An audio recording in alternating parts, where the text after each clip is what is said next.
National Cyber Crime Investigation Agency की जानिब से बड़ी खबर जो है आई है। लकी भाई के बाद अब रजब भट्ट, अंस और हुरैरा के खिलाफ भी जो है वो मुकदमा दर्ज कर लिया गया है, जिनको आखिरी नोटिस जब भेजा गया तो उसके बावजूद भी वो NCCIA के सामने पेश ना हुए। जुए और सट्टेबाजी की ऐप की तशहीर करते हैं। रजब भट्ट जो है वो सट्टेबाजी की ऐप बेनोमा का ब्रांड एम्बेसडर भी रहा है। इरम महमूद, इकरा कंवल, उनके खिलाफ मुकदमा दर्ज किए जाएंगे। पब्लिक डिजिटल के साथ मैं हूं Salman Awan. National Cyber Crime Investigation Agency की जानिब से बड़ी खबर जो आई है वो ये है, लकी भाई के बाद अब रजब भट्ट और अंस और हुरैरा के खिलाफ भी जो है वो मुकदमा दर्ज कर लिया गया है। जी बिल्कुल, लास्ट जब 15 सितंबर को जो है वो तीसरा कॉल अप नोटिस जब भेजा गया रजब भट्ट को, इरम महमूद को, इकरा कंवल को और अंस और हुरैरा को, यानी ये वो यूट्यूबर्स हैं जिनको आखिरी नोटिस जब भेजा गया तो उसके बावजूद भी वो NCCIA के सामने पेश ना हुए। ताहम आज जो है वो रजब भट्ट समेत 3 यूट्यूबर्स पर जो है वो मुकदमा दर्ज कर दिया गया है। अंस है और उसके बाद हुरैरा है और रजब भट्ट है। ये 3 मुलज़म हैं जिन पर NCCIA की जानिब से मुकदमा दर्ज कर लिया गया है और ये बताया गया है कि इनको बार बार जो है वो तलब किया गया। थर्ड नोटिस जो था वो 15 सितंबर को था। 15 सितंबर में भी जो रजब भट्ट जो है वो NCCIA के रूबरू पेश ना हुए। ताहम आज जो है उनके खिलाफ मुकदमा दर्ज कर लिया गया है। इन पर जो इल्ज़ामात लगाए गए हैं रजब भट्ट के वो ये हैं कि ये जो है वो जुए और सट्टेबाजी की ऐप की तशहीर करते हैं। यूट्यूबर ने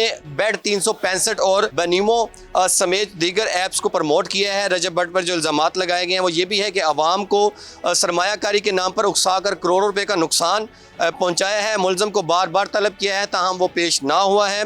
रजब भट्ट जो है वो सट्टेबाजी की ऐप बेनोमा का ब्रांड एम्बेसडर भी रहा है और मुलज़म के खिलाफ पीका 2016 और ताज़ीरात पाकिस्तान की दफ़ा के तहत जो है वो मुकदमा दर्ज किया गया है। NCCIA की जानिब से जुए की ऐप को प्रमोट करने के पर जो है वो अंस और हुरैरा पर भी जो मुकदमा दर्ज कर लिया गया है।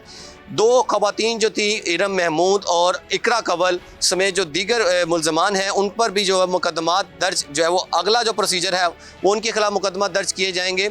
अभी जो है वो रजब भट्ट, अंस और हुरैरा के खिलाफ जो है वो पीका की दफ़ात के तहत मुकदमा दर्ज कर लिया गया है। अब आगे वाला जो प्रोसीजर है वो ये है, अगर रजब भट्ट जो है वो पेश होते अबूरी ज़मानत नहीं करवाते तो 40 दिन बाद जो है कानून के मुताबिक वो इश्तिहारी करार दिए जाएंगे। उसके बाद नाकाबिले वारंट गिरफ्तारी जो है वो जारी किया जाएगा और उसके बाद जो है दायमी वारंट गिरफ्तारी जो है वो जारी किया जाएगा। दायमी वारंट गिरफ्तारी के पर जो है वो NCCIA के एहलकार जो है वो इंटरपोल से रब्ता करेंगे और रजब भट्ट को जो है वो गिरफ्तार करके पाकिस्तान में लेकर आएंगे। अगर फिर भी अगर वो लेकर नहीं आते, इंटरपोल से रब्ता करते हैं, उसके बाद भी अगर कोई जवाब नहीं आता तो रजब भट्ट की जो मकूला और गैर मकूला जो जायदाद है, प्रॉपर्टीज़ हैं, उनके अकाउंट्स को सीज़ कर दिया जाएगा, उनकी प्रॉपर्टी को सीज़ कर दिया जाएगा।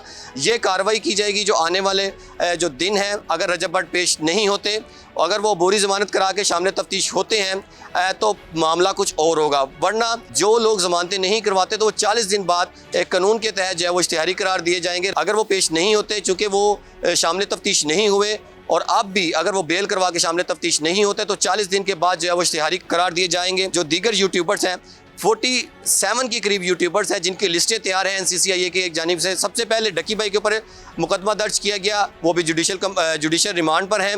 उनकी जो ज़िला कचहरी से बेल जो है वो खारिज कर दी गई है। उसके बाद अब रजब भट्ट हैं, अंस है और हुरैरा है। ये जो 3 यूट्यूबर्स हैं इनके ऊपर मजीद जो है वो FIR दर्ज कर दी गई है। इसके बाद तीसरा जो नोटिस था वो इकरा कंवल को भी मसूल हो चुका है, इरम महमूद को भी मसूल हो चुका है। उसके बाद जो दीगर यूट्यूबर्स हैं उनको भी नोटिस जो है वो जारी कर दिए गए हैं। ये यूट्यूबर्स भी अगर सामने तफ्तीश नहीं होते तो इनके खिलाफ भी जो है NCCIA की जानिब से मुकदमा दर्ज कर लिए जाएंगे।